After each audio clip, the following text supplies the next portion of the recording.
नजरें पढ़ो हमारी और जानो रजा क्या है। अब अगर हर बात लफ्जों में हो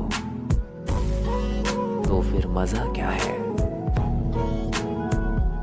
यहाँ सब खामोश है, कोई आवाज नहीं करता।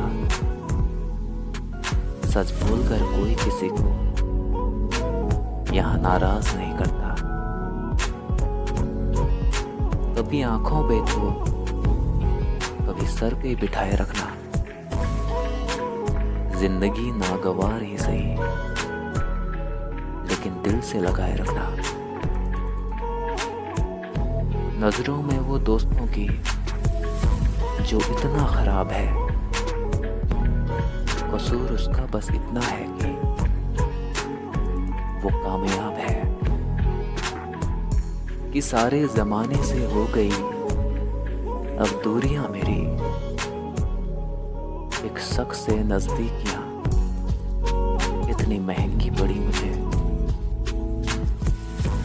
तुम जिसे पढ़कर ही रो दिए, हम उस दौर में भी मुस्कुराए हैं।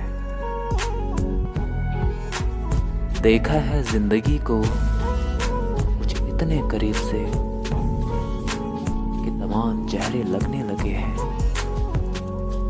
थोड़ा अजीब से।